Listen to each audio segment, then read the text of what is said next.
In this video, I'm going to help you understand where blood sugar fits into our carbohydrate processing.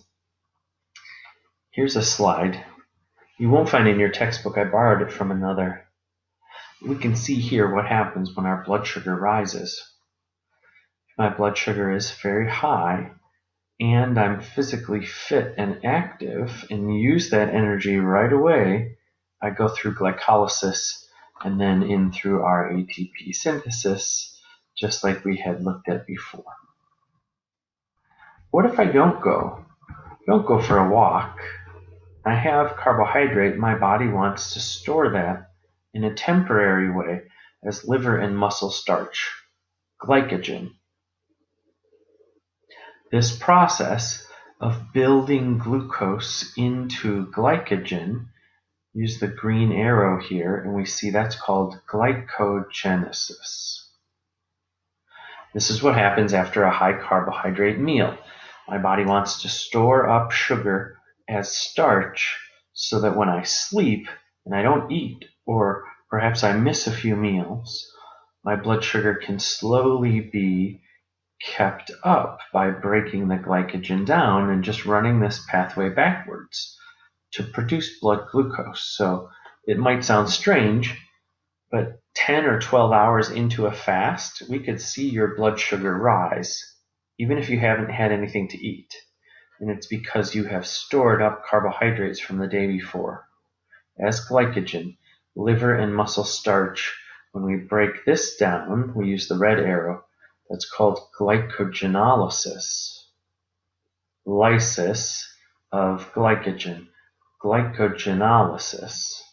The building up of glycogen, glycogenesis.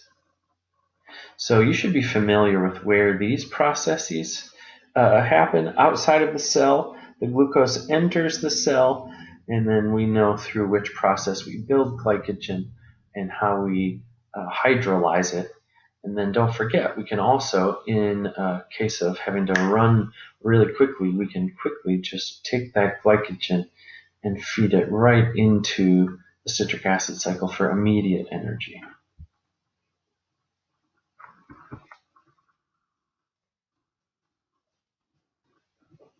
So, this table summarizes how much ATP we get from each of those processes. I guess the take-home message here is, assuming we have enough oxygen and we have fuel, either by bringing it directly out of the bloodstream or out of our glycogen reserves, if we have enough oxygen, we're going to be just fine. We'll be able to move around and generate all the energy that we want. What happens if we don't have glycogen, though? Now, this wouldn't happen in a normal modern society. It doesn't happen in my world unless I intentionally fast. But here's the deal. If you are starving, you end up burning up most of your glycogen after a few days of having no carbohydrates. Your brain needs glucose. You have to maintain a certain blood glucose level or you'll start to get groggy and confused. And if your blood sugar falls too low, you can go into a coma or you could even die. And so, if I'm stranded on a desert island, I won't die. Well, not right away. As long as I have enough water, I'm going to tap into the glycogen that I have and keep my blood sugar up. But what happens after a couple of days? I've used up all of my glycogen. No worries, I got a lot of fat. Look at this. I start to break down my triglycerides, splitting the triglycerides apart into their building blocks, glycerol, or monoglyceride, and free fatty acids. Burning fat is a process of making sugar. Look at this. I can make fat into sugar. This should be a double-headed arrow right here, by the way. Excuse me. This process is called gluconeogenesis. Gluco means sugar. Neo means new. Genesis means the creation of new sugar from glycerol into glyceride 3-phosphate and then into glucose. So my brain can stay alive even if I'm starving, and I'll just burn up fat. The free fatty acids that are generated from that can also be burned for energy. This is supposed to say beta oxidation, not beet oxidation. It's beta, alpha beta oxidation. And then we have acetyl-CoA. So not only can I keep my brain alive, but I can keep my heart alive and move around too. Even if I'm starving, I'll just burn up all of my fat. Now let's run it the other way. What if I have a very high blood sugar and I'm not moving around? Can I store that sugar as fat? You bet. And that's what happens. Likewise, alcohol. Alcohol comes in here too. Alcohol is very easily converted into fat. Okay, moving down. Let's see. When my glucose is high, we make that. Yep, and then we can use acetyl-CoA to fuse free fatty acids with the glycerol. And that process is called lipogenesis, the creation of fat. Protein metabolism. Unlike carbs and fats, there's no real mechanism for storing up our amino acids. So we build them into proteins, or if we exceed what we need, then we can pass them out through the urine, converted into ammonia and then into urea.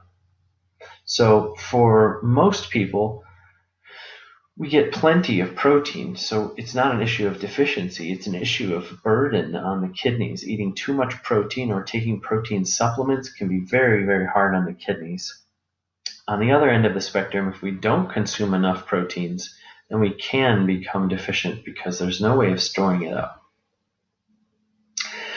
This is very complicated, and the good news is you don't need to know very much about it other than this message. We can convert one amino acid into another if we need to, and we can burn them up for energy in the citric acid cycle.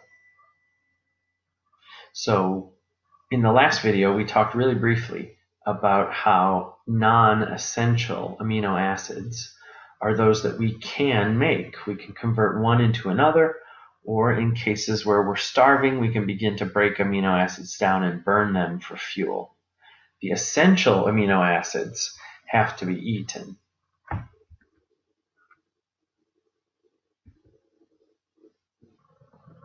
Okay, you don't really need to know too much about this. This is just for you chemistry nerds to see the difference between amino and keto acids. This is something that we need to talk about. A lot of the terms in this chapter sound really similar. And so I put these terms together so we can talk about them and compare and contrast them. Let's start with glycogenesis. Glycogenesis, remember, means to create glycogen. And so when I have high blood sugar, my body wants to store that as muscle starch so that I have energy tomorrow and I can run around. In the wee hours of the morning, though, or if I sleep in the morning and I haven't eaten anything in 12 to 15 hours, my blood sugar starts to fall. But I won't die. I'll just tap into the glycogen that I stored from the day before and begin to break it into glucose to keep my blood sugar from falling too low. That's called glycogenolysis. In cases of starvation where I have neither glucose in my blood, I don't have any dietary carbohydrates, and I've depleted all of my glycogen, I can still keep myself alive by making glucose from non-carbohydrate sources, gluconeogenesis. So those are the three that really involve carbohydrates, or converting amino acids or glycerol into carbohydrates. These two terms talk about fats. How do we store fat, and how do we break it down? Lipogenesis means the formation of fat, and really this is what I want you to know. It means we take glucose or amino acids and we build them into fats. So fatty acids and monoglycerides are converted into triglycerides, as we had talked about in the previous video. That's long-term energy storage. If I'm stranded on a desert island, or I decide to go on a diet, I'm not going to die. I will just break up my fat and use it to generate fatty acids and monoglycerides, which is what we see right here. So if my blood sugar falls because I have decided to go on a diet and I'm going to exercise, so I'm going to pull fuel down this way, my body will then pull fuel down this way, and I will slowly begin to burn up my triglycerides. How about that? So you should have a flashcard for each of these. You should make your own matching game. You should practice pronouncing these words. These terms and processes are really at the very heart of this chapter. Okay, so we've talked about this, but it's a nice visual. When I have high blood sugar, in most of the cells of my body, I need insulin to open this doorway, allowing blood glucose to become cell glucose, which the cell can then either use for energy right away or store for tomorrow as glycogen. So this is just another way of thinking about this. If I break the glucose apart and burn it as energy, that's glycolysis. If I take the glucose and I store it as starch, that's glycogenesis. Then, later, when my blood sugar falls, those cells can break apart the glycogen and turn it into sugar, and that's called glycogenolysis. This process only occurs in the liver, by the way, that pumps glucose out into the blood sugar to keep my brain alive in a muscle cell that would then be used for energy.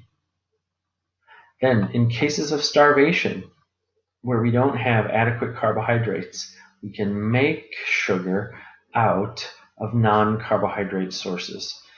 Fatty acids are split from glycerol, and then the amino acids in glycerol are creating new glucose, and again, this only occurs in the liver. So that's this top part of the flowchart, gluconeogenesis. The metabolic states talk about the period immediately after eating, where we're sort of absorbing and stashing away those nutrients, or when we are starving or hungry. The postabsorptive state is what talks about how we pull those nutrients out of storage. Another beautiful flowchart for us to talk about. It would be great if you could cut this one apart into a puzzle, print this slide out, cut it apart, or better yet, reproduce it with flashcards that have information on the back side too. Man, you will really know this stuff if you can sort that out and build this as a concept map. So let's talk through it really quickly. When I eat a cheeseburger, I get carbs, fats, and protein, right? Those have been converted through digestion into these forms. The potato or the starch is converted into glucose. The fats from the beef and the French fries are converted into triglycerides. The beefy protein and the dairy protein and the cheese are broken apart into amino acids. So these are what actually enter the bloodstream. The lymph, in this case, and then into the bloodstream. Okay, so this is really cool. If I eat fat, I just absorb the fat and then store it in my own fat. That's kind of amazing. Look at that straight line. I get fat if I eat a lot of fat, and the reason is that biochemistry is very simple. Our bodies are designed to absorb dietary fats, and with just a minimal amount of conversion, I can store it safely for a rainy day. What happens when the bun or the French fry potato turns into glucose? Well, first I go here and store it as glycogen, right? Blood sugar, glucose, gets stored as liver and muscle starch as glycogen. Or if I go for a walk immediately afterwards, I can use that high blood sugar to power my gluteus maximus and to move me along. It's also why we talk about that sugar rush. Look at this, it goes right to the brain. Remember that glucose is the energy for the central nervous system. If I am not moving, though, and I'm not using a lot of energy, and if my glycogen stores are full, then glucose is converted into fat. So glucose. So not only do I get fat from eating fat, but I get fat from eating carbs because it goes right here. Amino acids. Oh gosh, amino acids can be used to build proteins, and that's usually what happens. But in cases of starvation, if we can't get energy from blood sugar because we don't have any carbs, and we've used all of our glycogen, and we've starved, and we have no more fat left, then this is the last resort. Our bodies will begin to break apart proteins and convert them into these things here, alpha keto acids, and then into fatty acids. We can burn this for energy, so I begin to burn my muscle for energy. Anytime we convert one amino acid to another, we generate a toxic product called ammonia that has to be excreted in the urine as urea. And this is why you cannot live without your kidneys. As you process proteins, you generate a very toxic byproduct. It's also true that we can generate energy from breaking down our amino acids. So there we go. That's an example of the absorptive state. And we actually talked a lot about the postabsorptive state too. Let's see how this works. During starvation, we break proteins into amino acids and then burn them for energy, or we convert them into glucose. So look at this. This is gluconeogenesis right here. And you might think back to the young lady that we saw with anorexia nervosa, just skin and bones. And so her body was burning up its own muscle to try to turn it into sugar, to try to keep her brain alive and to try to keep her heart beating. Under normal circumstances, in between meals, or if we're fasting, or if we have slept in and it's been a few hours since we've eaten anything, we can break the glycogen apart into glucose for energy. Or in cases of where we don't have oxygen, if we're sprinting or holding our breath, then we can convert glucose from lactic acid. Adipose tissue can be burned for energy right away, which is what I'm going to do right after I shoot this video. I'm going on a hike and I'm going to burn up some fat and try to power my body around. But remember, this is also gluconeogenesis. If I am starving and I have no glucose, I can turn fat into sugar. I can turn protein into sugar. These two pathways right here are gluconeogenesis. What's this pathway right here? Glycogenolysis, part of the postabsorptive state. What else do we have to talk about here? Not too much. Glucose is the only energy source for the central nervous system, so we always have to have this pathway open. Even if we're starving, we're going to turn proteins into sugar to feed the brain. We're going to break fat down, turn it to sugar to feed the brain. Here's the last thing. In the event of starvation or the inability to tap into glucose, we can actually turn fat into these other energy sources, fatty acids and ketone bodies. So listen to this. You have a patient with a super high blood sugar, but it's because they're diabetic and their cells can't use the sugar because they won't respond to their own insulin. So even though they have super high blood sugar, they don't have enough energy, and so they begin to break down fat through this process, beta oxidation and ketogenesis. So they generate ketone bodies. So here's the deal. The patient will have a very high respiratory rate. They'll have really fruity breath, maybe sort of a chemical body odor. and a super high blood sugar. That's ketoacidosis, and that's following this pathway right here. In other cases of ketone bodies in the bloodstream, we might think of starvation. A wrestler or someone with anorexia or someone who is starving not because of their own choice, they break down fats into ketone bodies too because they have no glucose. It's not that they can't use it because of insulin resistance. In this case of starvation, there is no glucose. So they're going to not only try to convert fats to glucose to feed their brain, but there's no extra glucose to use for energy.